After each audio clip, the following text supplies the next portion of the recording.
Bonsoir à tous, nous sommes le mercredi 4 janvier, soyez les bienvenus sur Grand Lille TV. À la une de cette édition, on revient sur le fait divers de Wattignies et que faire de votre sapin de Noël une fois les fêtes passées. La réponse dans cette édition.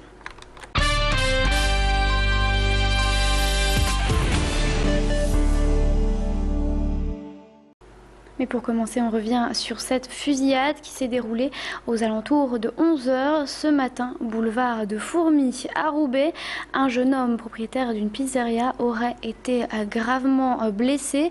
Son fémur aurait été cassé, il aurait été touché par les tirs de cette fusillade dont les tirs étaient donc en direction de la pizzeria.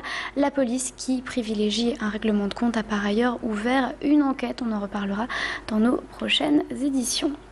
Et puis autre fait divers, un homme a été interpellé dans la nuit de lundi à mardi à Lillefives pour avoir tiré sur des policiers. Un différend familial serait à l'origine de cet acte de violence. Âgé d'une trentaine d'années, l'individu aurait actionné à 2 reprises son arme et ouvert le feu avant que la brigade n'ait le temps de riposter avec les flashballs. Finalement retranché chez lui, il a continué à tirer sous les yeux de sa femme et de sa fille avant d'être totalement maîtrisé par la police. Par chance, personne n'a été touché.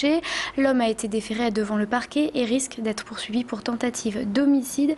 Pour les membres du syndicat Alliance, cet acte de violence n'est pas isolé. Ces dernières années, les policiers sont de plus en plus souvent pris pour cible. Écoutez ces propos recueillis par Tanguy Lécluse. C'est pas nouveau et ça va crescendo malheureusement. Il y a quelques années, c'était les insultes ou voilà. Aujourd'hui, on s'en prend physiquement aux policiers.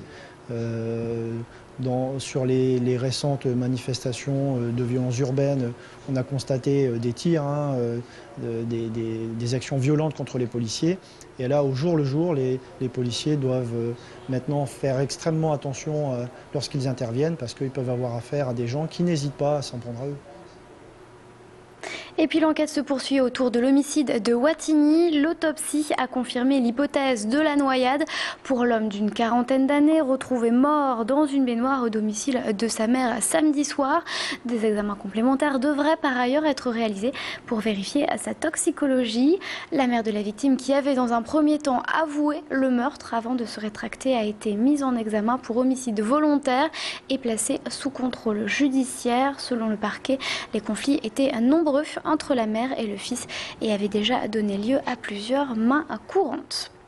Dimanche 8 janvier, la ville de Lincel organise une cérémonie d'hommage à Vincent Delory et Antoine Delecourt, moment de recueil au terme duquel une stèle portant leur nom devrait être installée. Rappelez-vous, ces deux Lincellois ont été enlevés au Niger par l'AQMI, une branche d'Al-Qaïda, il y a environ un an. Ils auraient été tués lors d'une opération militaire de sauvetage franco-nigérienne au Mali. Notre journaliste Macha Grunessen a rencontré le maire de Lincel. Écoutez. Je pense que la commune de Lincel a un exemple exceptionnel de savoir rebondir sur des faits tels qu'ils se sont produits en ayant le souvenir de ces personnes et non pas en vivant avec les personnes décédées, avec les morts. Je pense que la principale des choses aujourd'hui, c'est de penser à eux et de soutenir les familles dans leurs difficultés, dans leurs démarches.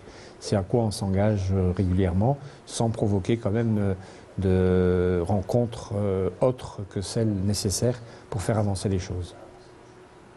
7 100 €, c'est le montant récolté par les agents de RDF en faveur des Restos du Cœur. Le chèque a été remis cet après-midi à Tourcoing et marque la motivation des employés de la société. Chaque année, RDF se mobilise pour les plus démunis en essayant de rapporter une somme de plus en plus conséquente par le biais de tombola, mais également de dons de la direction. La somme atteinte cette année est donc de plus de 7 000 €. Le chèque a donc été remis aujourd'hui même. Notre journaliste Clément Carillon était sur place. Écoutez les propos qu'il a recueillis. La précarité ne recule pas, donc c'est inquiétant. Pour cette année, les grandes surfaces vont venir au secours des restos, mais moi je dis aussi, il faut regarder plus loin. Que ferons-nous l'an prochain? Que ferons-nous dans 2 ans quand le plan européen d'aide aux plus démunis sera terminé? Où c'est quand même 20% de la dotation des restos qui nous arrive par l'Europe. Donc comment fera-t-on dans 2 ans à la vitesse où ça continue d'aller? Ça y est, les fêtes sont terminées et le sapin star de Noël va bientôt quitter votre salon. Pourquoi ne pas lui offrir une seconde vie en le recyclant par exemple? Dans de nombreuses mairies de la commune, comme ici à Lille, les villes mettent en place des systèmes de collecte. Cette dernière a d'ailleurs commencé ce mercredi. Les sapins récupérés seront broyés et recyclés en copeaux qui serviront à protéger les massifs et les jardins publics de l'humidité et de la poussière. N'hésitez pas une seconde donc à vous renseigner sur les lieux de dépôt. Attention à rendre tout de même un arbre sans décoration, sans clous ni métaux. Plus de détails au micro de Macha Grunessen. On ne pourra pas remplir tous les massifs lillois, ça c'est évident. Il faut savoir que tout au long de l'année, quand il y a des abattages d'arbres, etc., le plus possible, on les broie sur place et on les réutilise sur place de toute façon. Donc on arrive aussi à avoir des copeaux comme ça. Voilà, cette année, on verra un peu ce dont on peut disposer, sachant que principalement, on couvrira les 2 cimetières dans le cadre de la politique de zéro phyto. Politique zéro phyto, donc zéro produit phytosanitaire dans les cimetières qu'on lance là cette année. Vous êtes sur Grand Lille TV, tout de suite on va faire un point sur le temps dans la métropole.